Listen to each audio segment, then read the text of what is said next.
Continuamos recorriendo las páginas de la escuela sabática de esta semana y ya estamos en el repaso del día miércoles, con el título para hoy, No hay otro evangelio. Ayer estábamos poniendo a la vista lo que sería la estructura tradicional de las cartas de Pablo. Él en su saludo incluía su presentación como apóstol de Jesucristo, siervo de Dios, incluía a los hermanos que lo acompañaban en ese saludo. Entonces especialmente se destaca la gracia y la paz del Señor. Ayer especialmente estudiábamos esto. Y luego, normalmente en las cartas de Pablo, viene la acción de gracias.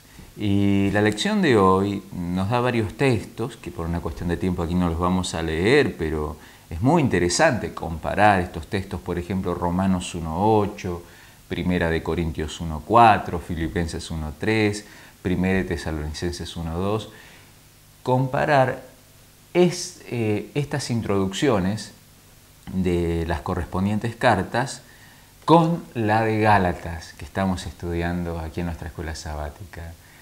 Hay una diferencia.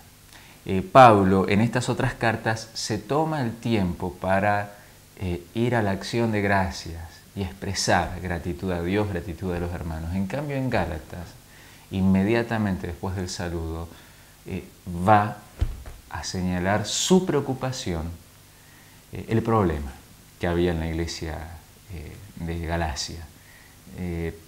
Parece que era tan importante, lo preocupaba tanto este problema, lo angustiaba tanto que va directamente al problema sin, en este caso, en la carta a los Gálatas, registrar una acción de gracias.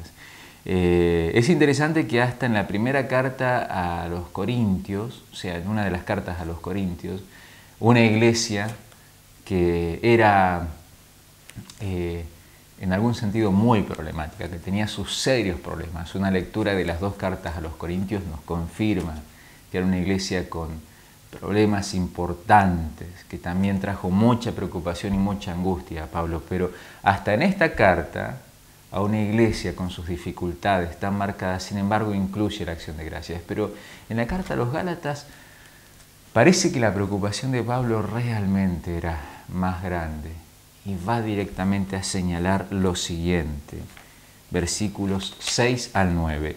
Me asombra que tan pronto estén dejando ustedes a quien los llamó por la gracia de Cristo, para pasarse a otro evangelio. Y entonces aclara en el versículo 7, no es que haya otro evangelio, sino que ciertos individuos están sembrando confusión entre ustedes y quieren tergiversar el evangelio de Cristo.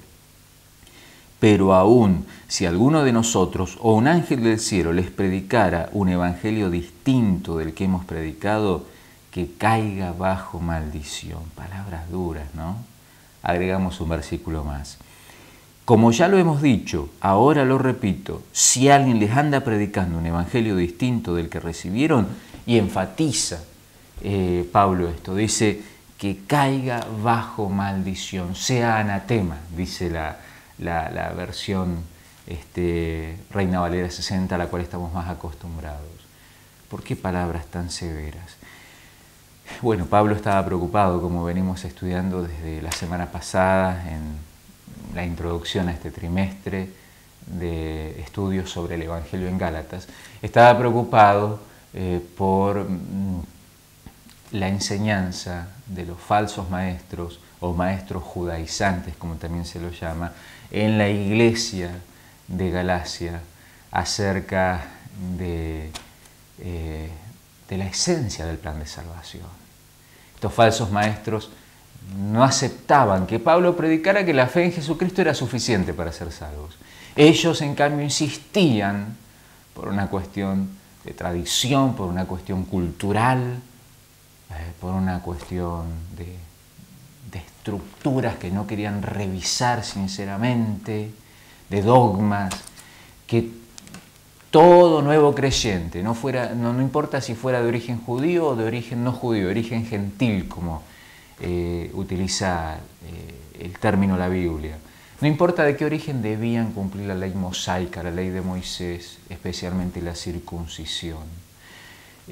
Pablo plantea que no, que aquellos cristianos de origen judío, si querían culturalmente seguir esa costumbre, claro que se los iba a respetar, pero no imponerle esa carga a los gentiles, porque la salvación solamente era por la gracia de Jesús. Entonces se pone firme con estos términos que acabamos de leer, ¿no? Y especialmente la escuela sabática señala de una manera muy interesante hoy que cuando Pablo dice, me extraña que se hayan alejado ya del verdadero evangelio, ese término alejado que aparece en el versículo 6, solía describir en el griego a los soldados que desertaban de las filas de su ejército, traicionando a su patria, a su general, a su rey.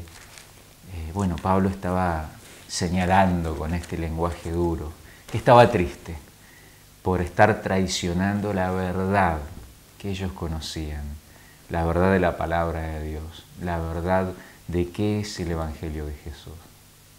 Ojalá que nosotros hoy podamos ser fieles a lo que el Señor nos dice en su palabra y mantenernos en las filas de su verdad.